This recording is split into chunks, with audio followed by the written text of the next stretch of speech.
It's a sunny day here in Calgary, and what better way to start off the new spring season than to have the TCD podcast? And I know after the first episode, a lot of you were requesting the second one, so here it is. And without further ado, I want to get right into it with a very special guest today. And the guest name is Fasih. He's been a friend of mine since 2009, 2010 when you came Yeah. here to Canada. And he has a background in computer design and graphic design, which he did over at SAIT. And he's going to be joining us here to talk about something that I think is unbelievably valuable to the listeners. So I've done my best attempt at introducing you, but why don't you give us a little rundown of who you are, Fussy? Well, first of all, I appreciate you reaching out to me, and I'm glad to be here. Let's just have this conversation, as if we already didn't have a conversation beforehand to plan out certain things. But don't worry, we didn't script anything, so it's fine. Mm-hmm. Um, but yeah, like you said, I have a background in digital design and web development. And I think the best introduction can be as, we're very close friends. We have been for over a decade. And I think that's about it. That should cover it. Mm-hmm. Well, not. I actually do. I mean, that's why you're here. You have a very interesting story. And I think, when I met you, when I reached out to talk about this podcast, I think one of the things is that I think it's an unbelievably valuable story for the TCD audience to hear. And even me being here, I haven't even heard parts of it yet that I think would be unbelievably valuable for myself personally. So I mentioned that you came to Canada, and that's around the time we became friends in 2009 ish. But why don't you give me a little talk about before that? So let's talk a little bit about who you are, parts of your identity that you find important, and a little bit about your life before you came to Canada. Sure. So I am an Ahmadi Muslim. Ahmadis are a sect within Islam, but we are considered heretics by most Muslims, I would say, or most sects. And because of that, there's faith-based persecution in countries like Pakistan, Bangladesh, Indonesia, and certain like Middle Eastern countries as well. So, as for me, I grew up in Saudi Arabia. My family moved there when I was 10 months old. So, from a very young age, from 10 months old till up till 14 years, I lived there. And just to give a little bit of background on how, we operated things religiously, is that we had to keep it a secret. Everything was, under the radar. Nobody So, knew. sorry, I'm just going to chip in just for the viewers. So let's clarify here. You moved to Saudi Arabia essentially when you were born, but around 10 months old, which was in 95, I believe. You go to Saudi Arabia, and Saudi Arabia is one of those nations that considers Ahmadis, which you are, blasphemous, right? So, because of that, is that why you were having to operate in that secrecy? Okay. We didn't know what would be the outcome of, anyone finding out um, that we were MDs and we were doing stuff. But we knew that basically from a very young age, we were like, as children, we were taught, okay, don't say this. You can't tell your friends at school that you're MD. You can't, mention our caliph. You can't say Hazur. That's how we address our caliph. Mm-hmm. So certain things like that were not allowed. And basically, we knew that if that was disclosed, that we would be reported to authorities, and something um, dangerous could happen from there. Um, Wow. I can't even imagine because we, like the common denominator, we held this event with the, well, at that time it was the East Turkestan Society. I think the person who runs that is now also part of Campaign for Uyghurs. And these would be the people with Turkic origin that reside in East China, but most of us probably classify that as the Xinjiang province in China. I can't help but to think there's of these similarities that exist in. We'll get to the freedom of speech and thought and to the latter parts of this episode, but I can't help but think about the similarities because what he was telling me was that, and from what I read online, is that many of the people that you would think are just the general public, for example, in Eastern China, they're actually parts, for example, of the military, and they might be listening for you to show sign, that you're a Uyghur Muslim. And given that sign, they'll either, well, in the case of China, they'll bring you into the camps. And here you're saying that you kind of had to operate in that environment of secrecy. So if the wrong people found out or heard, what do you think would be the repercussions of that? Before the 2006 event, which I'll get to, I think that's Mm-hmm. the main story that I want to share today. There had been a couple of instances where um, a couple of MDs were reported, um, and authorities found out they were MDs. So because they weren't Saudi citizens, they were deported back to their homeland, either Pakistan or India. So there's a very small history of you know certain accounts that were reported, and I don't know the count off the top of my head, but it was few MDs that were basically quote unquote caught being MDs, and Mm-hmm. were sent back to Pakistan, or were just basically Yeah. kicked out of the country. Mm-hmm. So for the viewers listening here, to give it some context, in 1976, that is when Pakistan was, I believe it was one of the first nations that passed a blasphemy law against the Ahmadi Muslim group. Now, what this law said was that, firstly, if you're Ahmadi, you're not allowed to say that. Well, you're not allowed to say the Muslim part. You're a non believer. So the very first thing it did was classify all Ahmadis as blasphemous believers, sorry. And Ahmadis consider themselves to be Muslims, which they are. And then the next thing that happened was, okay, well, how do we persecute this group most effectively? So why not label them? So in Pakistan, Ahmadiyyat is labeled on your passports as an example, and that was another thing that was a part of that bill that was passed in 1976. So to give some context, in Saudi Arabia, usually you the non-believers in the definition of Saudi Arabia, they can travel, or at that time they could travel to any other city except Mecca.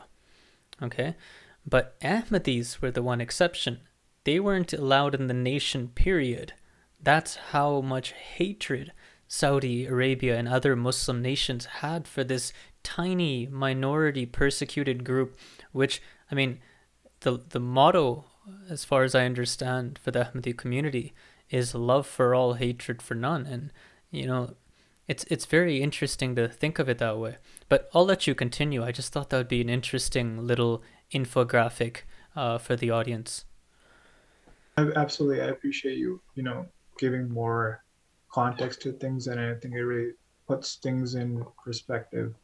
Um, the things I were mentioning about just about the background of how we operated is that obviously we didn't have mosques. We would gather families in certain people's houses, and do Friday prayers or stuff like that there, and we would rent like is basically called like a rest house, which would have like a small like a hall room that we could use basically as a mosque, and like a playground and stuff. So those were available for rent, and we would do that basically kind of every Friday or every um, like one Friday per month, and for like um, big events like Eid and our like annual conventions. So Mm-hmm. that's how we ran things there. But in 2006, what had happened is that during a Friday prayer, or during that Friday, because we would kind of spend a few hours before and after at the rest house. So one Friday, all of the MDs that were there was a raid by police, and they were all arrested and put in jail, and Oh, including women and children, age younger. And there's one um, infant. He was like, holy cow. so everyone remaining was jailed for about a month, I want to say. The only exception that they made was for that 6 or 7 month old baby, um, because the mother of that child had gone for pilgrimage, and um, that's the only exception that was made. But any other child who was um, a little bit older, like 2, 3, 4 years old, all my Mm-hmm. friends, I was what 10, 11 at that time, jailed uh, Oh, for a whole month, and then they were all deported back to Pakistan or India, because most of the MDs there were either Pakistani or Indian. yeah, So they yeah. were they were deported back to um, To their country. fundamentally a place that still persecutes them. Like, that's what's crazy to think about. Yes. Um, Man. and what I'm going to mention here is almost another story on a personal level that to me and my family was very faith inspiring. Obviously, this was a horrible incident for many of our friends and community members, but when I reflect back on this story, there's so many life lessons that I took from this, and so did my family, because this happened in at the end of 2006. I want to say December. But if we jump back to 6 or 7 months earlier, um, because my dad was working at a company, he was an employee, and what had happened was that they said that um, by the way, this happened in the city of Jeddah, which is on the Mm-hmm. coast, and the capital of Saudi Arabia is Riyadh. So we were all in Jeddah. That's Mm-hmm. we're there for 10 years almost. So basically from the start. So we're in Jeddah, and this is early 2006, and then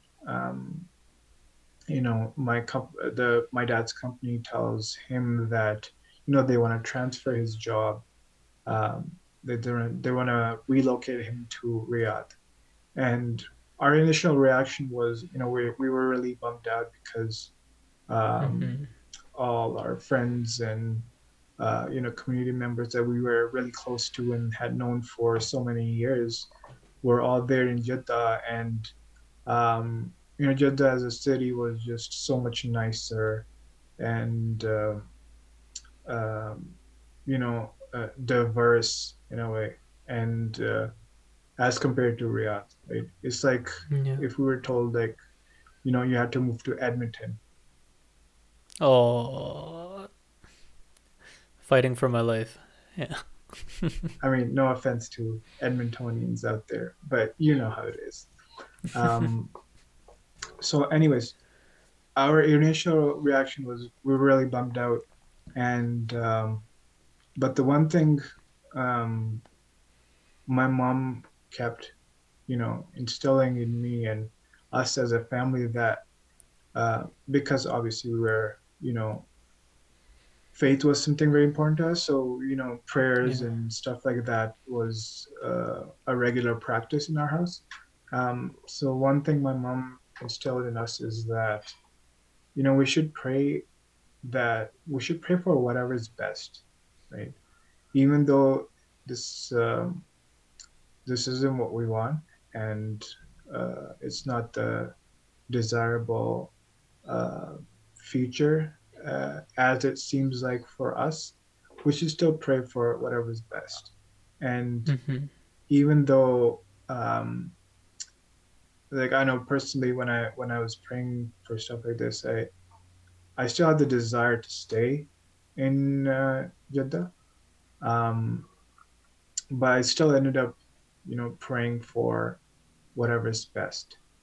And so this was, like I said, 6 7 months before the raid. Um, the relocation still ended up happening. My dad did try to appeal to them, like, is there any way we can stay, whatnot, but that didn't end up happening, and we got moved um, to to Riyadh. Um, 3 4 months later, we did come back to Jeddah because of the annual, like, a national convention that we had at the same rest house. But nothing happened there. Everything seemed fine, but there is something that I'll mention to Mm-hmm. at the end. And so we're around what, October, right? We we visited Jeddah once, and then we go back to Riyadh again. And then, funny enough, the the weekend that the raid happened, we decided that obviously we had planned that to come back to Jeddah and spend time there because obviously we're close to everyone and thought, okay, well, it's a good chance to meet our friends and other community members. Yeah. So the Friday that the raid happened, the next day was Eid, which is basically our um, religious holiday. Yeah. And so that's why we wanted to come back. And the Friday, um, we our plan was to, leave early in the morning. It's like a 10-hour drive. And sorry, it's a 10-hour drive. Mm-hmm. And we ended up leaving late because we kind of slept in. And Yeah. our Yeah. plan was to actually, be there for those, like, Friday prayer at the rest house. But because we ended up being late, um, the family that we were staying at, the family's house that we were staying at, they had to stay back and they couldn't go to the rest house either. So both our families kind of got saved. Oh, yeah. Yeah.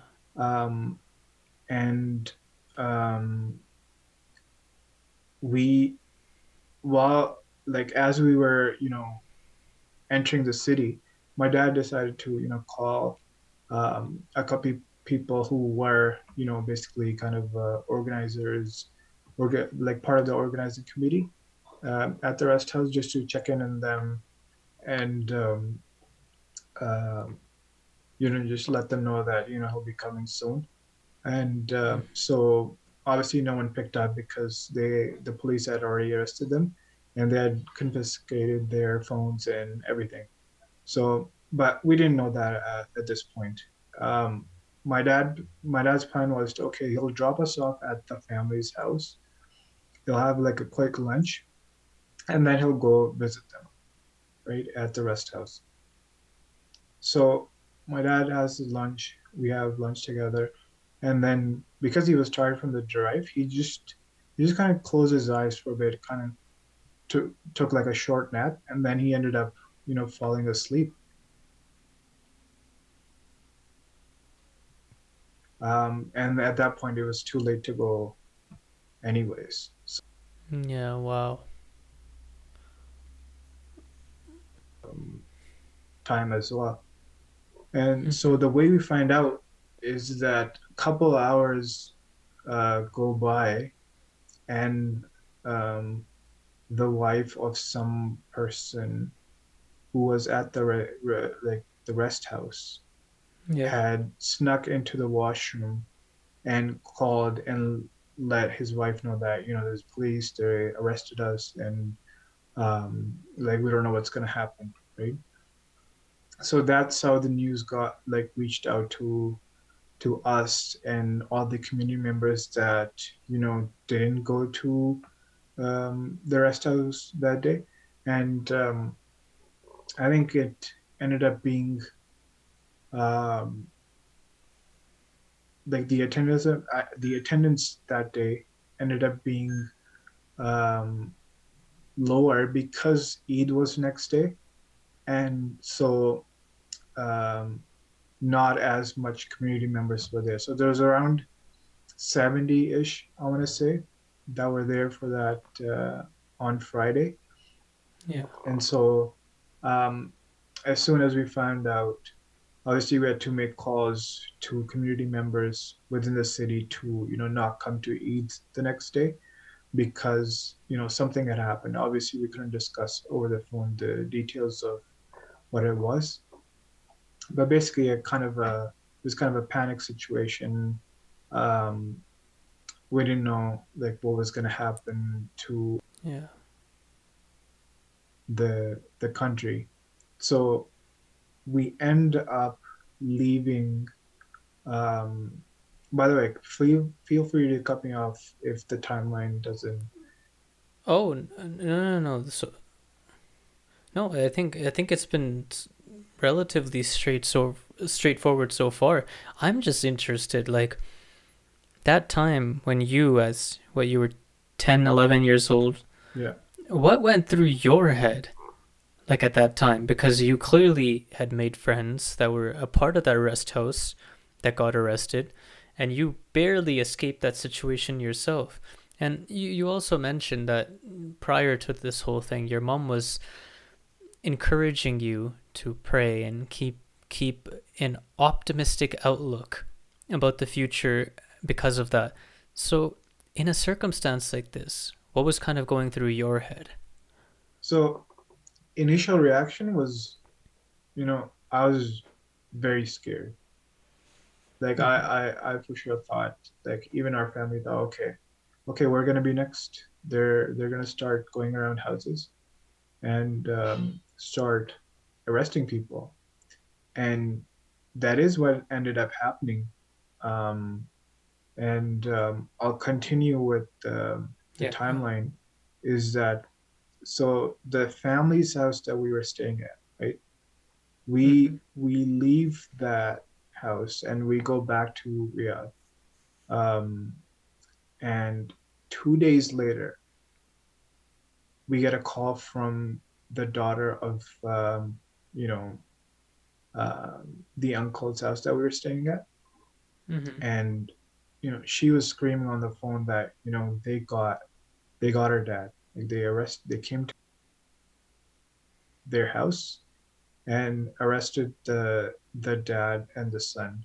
The son was, I want to say, he was older. He was about 20-ish. Mm-hmm. So they arrested those two, and they had started going around different houses Holy of cow. people of our community members in Jeddah. So And in Jeddah, did the Ahmadis live in a similar community? Like, did they geographically live close to each other? it was all over the place. Okay, okay. Um, so obviously, I'm guessing that you know they did um, get the information out of um, the people that were arrested as well. and they Yeah, had no sorry. choice. Yeah, I'm gonna cut into that one more time because I know you want to continue this timeline, but I think this is a good point to bring it up. I know it's uncomfortable, but to this day, have you been made aware the treatment of these people in these jails? Um, from what I know, um, it's that um, obviously a jail isn't some like luxurious hotel, so Mm-hmm. I can Yeah, yeah, assume that much that they weren't fed like fast food or something. yeah, yeah. First, I just keep thinking about my friends who were 9, 10, 11 years old, like the stuff that goes through your mind, um, at that age, and even the children who are younger, Yeah, and those like the friends, have you caught up with them since? yeah, obviously we Okay. had like we've talked to a lot of people after that, after they got deported, and like they reached their homeland, like home country safely. So the conditions were, as I guess, of what you would assume a jail would be. Yeah. um, and um, like there wasn't any further persecution inside the jail. There wasn't any like physical abuse or anything like that. Thank God they didn't have Okay. to bear some thing of that. So obviously, for many of them, it was a very traumatic experience, and I'm sure they still uh, live with the trauma today. Um, Yeah, yeah. because a month is a very long time to be spending in jail. Yeah, and Um, like for completely fault free for just being a certain identity. And I mentioned, well, I alluded to it earlier about this idea and this importance of the freedom of belief itself.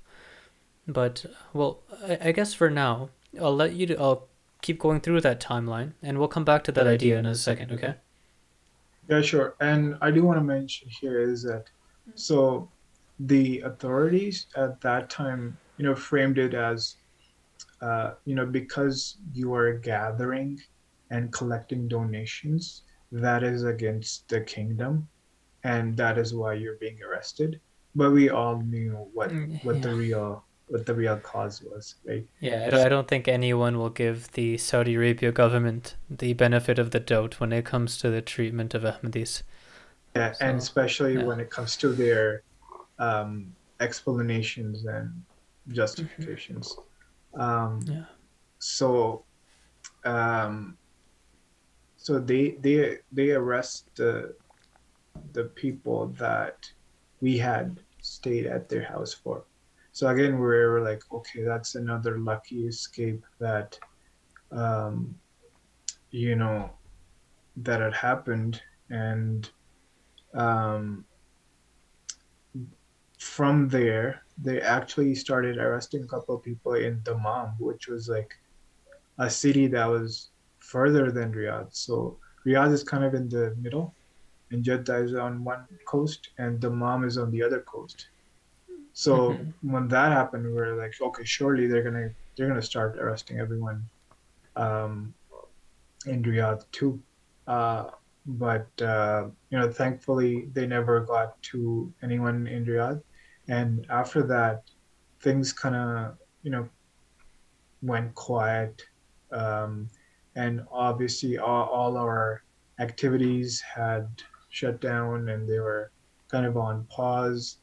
Um, the people in jail, they were allowed to go back to their houses to collect their things, but they were given notice that okay, within 7 days or 10 days, whatever, that you had to leave this country and go back to um, Pakistan, India, because that's where most MDs were from. And so like we stayed in Riyadh for a couple more years, and then in 2009 is where we ended up moving. Um, but this incident that I mentioned is personally for me and my family very faith inspiring because um, you know we had prayed for something like that, and there's actually a verse in the Quran which I would like to share here. Yeah, of course. Uh, God says that there may be a thing that you don't like, but it is good for you, and there may be a thing that you dislike, or there may be a thing that you do like, but it is bad for you, but only God knows best, right? So this incident, reminded me of how our vision is so limited, and it's only when we look back at certain things that we realize in hindsight that you know how it was beneficial to us. And obviously, like I used to believe in God before this event as well, but thinking back about how you know if any one of those things were moved forward, or the the timing was shifted a little bit, Mm-hmm. uh, my life and my family's life would be so much different. It would be drastically different. And I started Yeah. counting down things because remember the thing I mentioned, the 3 months earlier that we went back, Mm-hmm. Mm-hmm. they actually mentioned to the people in the jail is that we wanted to arrest you during the annual national convention, but Oh, wow. Wow. somehow we didn't get the warrant or the approval of the higher ups. And the damage would have been much higher because there were about 500 people that time compared Yeah, to yeah. the 70. And they could have arrested us the next day at Eid as well, because they had mentioned that they had been following the community members in Jeddah Mm-hmm. for, obviously, they found out, right? Once they found out, they started following our activities and monitoring us. So they said they were following us for 6 months. And Mm. that's around the exact same time that we had moved out. Yeah, yeah. Had we stayed in, and obviously, our family was very active in the community, and they even got a hold of the Tajni list, which is basically like a full list of the Membership, community, right? Yeah. and somehow the membership list was updated, and our family's name wasn't in there. Wow. So this is what's like so incredible to me. But there's two sides of it. One is that temporal element you're mentioning. Like, any small part of that series of, you could say, I mean, you've narrated probably like six discrete events, but I'm sure there's like five micro events under each event, right? So if any of those were either mistimed or misplaced, you would be in Pakistan right now, right? There, sorry to cut you off, but I Yeah, of think course. I wouldn't even be alive because Mm, just to give a background, I had a yeah, spinal yeah. cord injury in 2010 after I moved to Canada, and the way it unfolded was so like critical is that I was basically at the brink of death. Um, Mm. we had to call the ambulance. The ambulance came, and I used they had to use that defibrillator thing on me. Oh, wow. It was a very critical situation, and the when I compare uh, what would have happened had this happened in Pakistan, I think it would be very different considering, like the The ambulance service yeah. isn't as prompt. There's a Yeah. joke about it. It's like, if you call a pizza and ambulance in Pakistan at the same time, the pizza arrives quicker. Yeah. The reality of low healthcare resources, eh?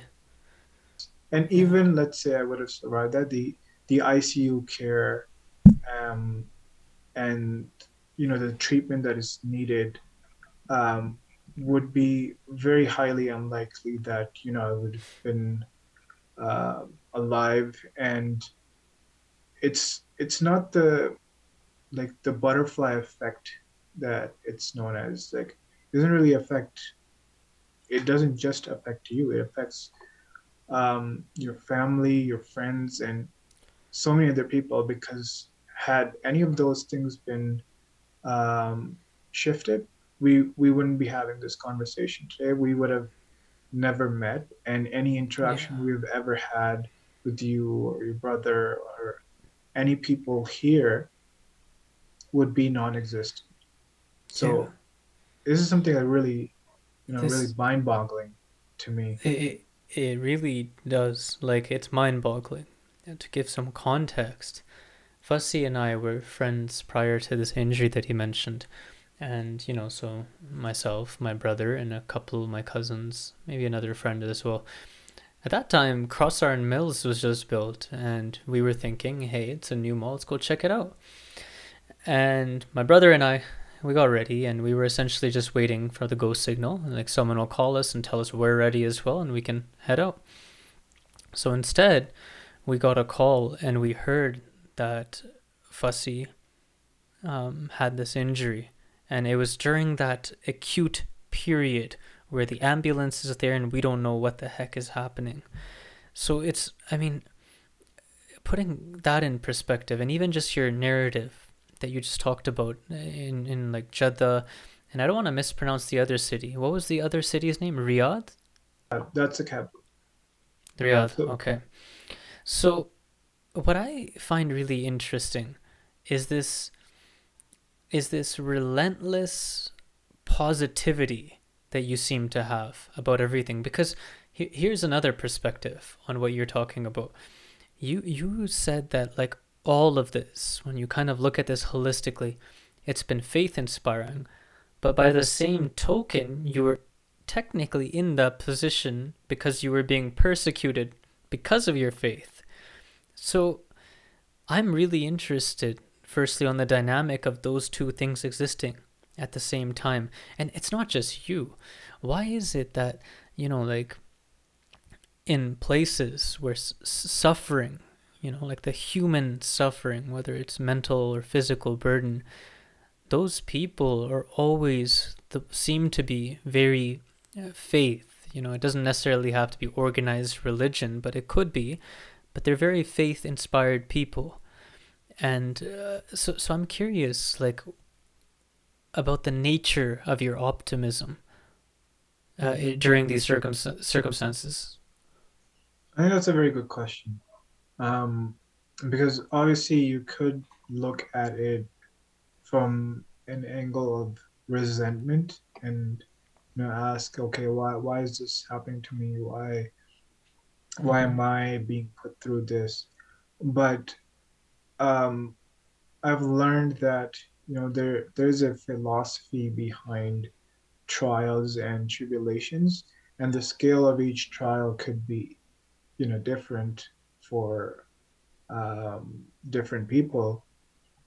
But the essence of trial comes down to progress, whether it's Yeah. on a secular level or a spiritual level. So as a person who believes in the afterlife, I think that really helps put things in perspective, because you realize that, um, and it is taught to us as well, coming from the perspective of Islam, that you get compensated for every trouble you get through here in this life, um, and you're rewarded for that in the afterlife as well. But even if you just want to stick to this life, you'll realize that um, any struggle that you do, right? leads to progress Mm-hmm.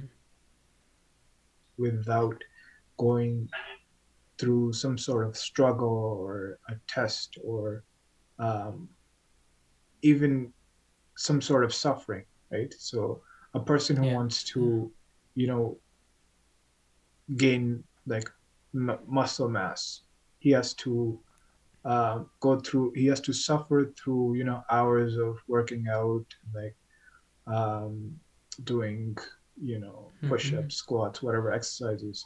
Yeah. Countless hours in the gym. So I think that can be applied to every single echelon of life. And looking at it that way, um, it you really can't help but to look at it optimistically. Mm-hmm. And Yeah, no, I think that's really important. I'm not just saying this for the camera here, nor am I saying this to flatter our guest here, but if there's someone who I've met that truly encompasses what the word resilience, and I mean the true definition of the word resilience, it's Fasih, and there's no question about that. And what you bring, you talked about this idea, and you said it earlier. You said that we have to recognize that as humans, we have a limited vision. Okay, so what I think you mean, or well, I know you mean that, but I think what you're also inferring is that where our vision stops, because that's not all that can be known, that's where belief starts. And from what I've met, like in terms of people who I know that are religiously inclined or spiritually inclined, I've always felt this definition of belief.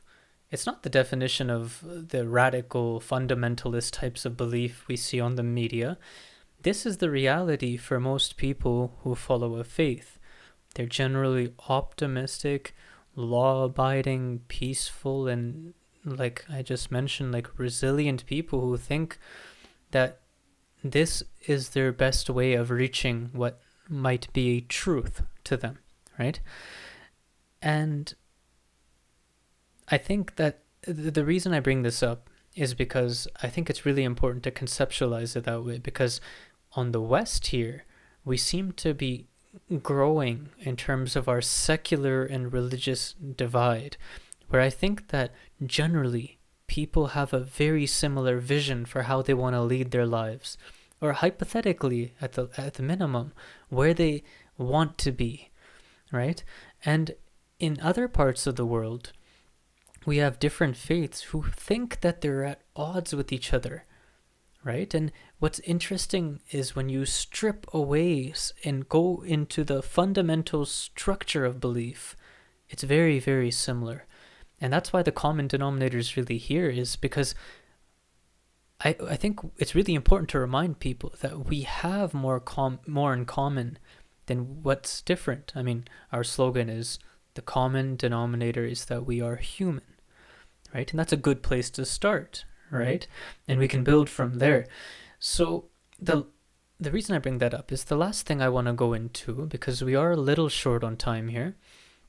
But the last thing I want to go into is this idea of the of your belief, and also you recognizing other people's beliefs through hardships and trials and tribulations. Where do you think the common denominator stands in all of this? So, for example, do you think, and I'm certain the answer is yes, but I'll just ask rhetorically, um, do you think the common denominator, if every person kind of emulated the common denominator, your circumstance in Saudi Arabia, or the people at least in your community, their circumstance would be a lot different. So I just wanted to probe into your mind and see what you think about the nature of belief and how fundamentally that's connected between people. absolutely, man. I think you nailed it because if um, if Saudi or the government or the people or the authorities, uh, had different, um, behavior towards, or a different belief regarding MDs or any other minority sect or, um, believers, non-believers, the entire world would be a different place, right? Mm-hmm. Um, and obviously, our circumstances would be different. Um, and I really think that, the example given that, you know, the blood inside us, underneath our skin, is all the same, right? We have the Yeah. same skeleton, the bones. Um, so the commonality of us being humans should, outweigh any other minor differences that we have ideologically or the stuff. Mm-hmm. Uh, I think that's very minute, as compared to, um, you know, us being humans. Mm-hmm. And we do risk a lot, actually. So I mentioned we'll talk about this, likely because of time. We can save this for a different episode if we ever sit down together again. But in the West, we have, you could say, a different definition of what freedom of speech and its importance and freedom of ideology and belief means. But it's very important, and I imagine most of our listeners are situated here in Calgary, Alberta, or perhaps in other parts of Canada.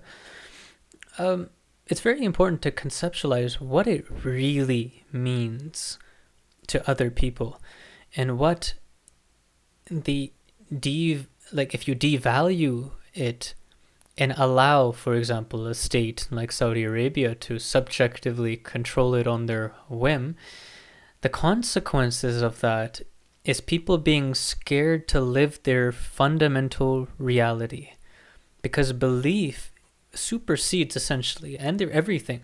If you believe in a god, for example, I'm not saying you have to, I'm saying that if you do, it's very likely that you think that the universe was created by him, and therefore every interaction of your with your world, the way you think about most realities, is guided by that principle. The way you perceive morality and ethic, the way you perceive your entire being is predicated on that. And when things like freedom of speech, freedom of ideology, and freedom of belief are manipulated by whether it's nations or societies or people, it doesn't really matter. The consequences in most cases, maybe not so much in Canada, but at least when we look in other parts of the world, are tragic. It's concentration camps, it's genocides, it's ethnic cleansing, it's blasphemy laws, it's the burning of places of worship, and I can go on and on. So before we wrap here, I'll let you comment on really anything, but I wanted to finish with that thought on this freedom for people to believe, and then what Fasih said, then take that a step further and recognize that the nature, hopefully, and obviously there's going to be error around the margins of the boxes, but hopefully the reality of belief is that of optimism. It's one for a better life and potentially a better afterlife, if that's what you believe. So before we wrap up, I'll turn it back to you, Fasih, and really, you can comment on anything. That was an unbelievable story, by the way. I'm sure the viewers really, really appreciated that. For giving me this opportunity to, speak and share this story. And I just want to mention a quick point.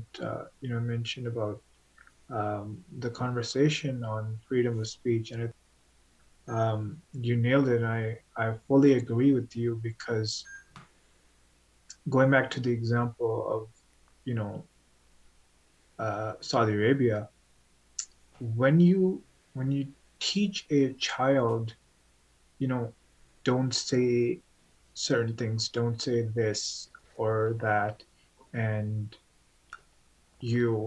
something bad is going to happen. That child grows up with the mentality that, they are in danger because of who they are. And I think that is something extremely, um, it Mm-hmm. leaves that child with certain trauma that he doesn't even comprehend, or he or she. Um, Mm-hmm. and children shouldn't have to go through that Yeah. because, um, and I was talking about this with someone else recently as well, is that even to this day, I have recurring dreams where I see, um, you know, us as a community under threat or under attack or under some sort of danger because of us being MDs. It could be like an Yeah. event going on or something, and I of course tie that to uh, my experiences in Saudi Arabia and the events in 2006.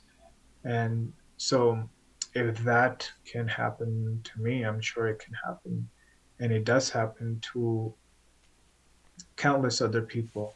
So, I Yeah. fully agree with that we need to focus on when it comes to freedom of speech, we need to focus on the fundamental rights of the freedom of speech. Yeah. Yeah. And we need to recognize the value of it as a principle. And, like, obviously, there's downsides that come to it. And I think we have really open and popular conversations about those downsides. But we rarely have those conversations on its importance. And I don't think that asymmetry is good in terms of assessing or maintaining the value of that principle. Um, but hopefully we can talk about that. I'd be happy to sit down again sometime and we can continue this conversation. But for now, I know we're short on time. I just wanted to say before we wrap up here that Fasih's story, and this is just one of some of the things we end up talking about. He's one of the most unbelievable people I've met. So it's always nice to talk with you, Fasih, and I'm hoping that you were able to at least communicate what you wanted to communicate. Yeah, no, thanks for having me. And I'm sure like these kind of stories are prevalent with Mm-hmm. a lot more people than we know. And I encourage whoever is listening to this that they don't have to do it on a podcast, but make sure to share these kind of stories because everyone is unique in their own way and they have their own stories that are extremely powerful. They may not Yeah. think that way, but they really are. And only when they start sharing them is, they can inspire others around them. So I do thank you again for this opportunity. Yeah, no, that was a great point. For those listening to this, if you have a story to share, reach out to us. So our Instagram, that's where we're most active, is tcd.ucalgary. And that's our Instagram. I believe that's the same with our Twitter. We just made it recently, so I might be corrected on that. We also started a website recently that'll you can gain access to through our social media. Our email's the same, tcd.ucalgary@gmail.ca or .com. And yeah, I wanted to thank everyone for joining. And of course, pardon my table manners. I just assume everyone knows me. My name is Munib. I'm the host of this podcast, also the founder of TCD. And pertaining to what Fasih just talked about today, I'm also an Ahmadi Muslim. And perhaps, that was great motivational advice. Perhaps I can chat about my experiences in a later episode, and it could be with really anyone. So, thank you all for tuning in today, and we hope to hear from you again soon.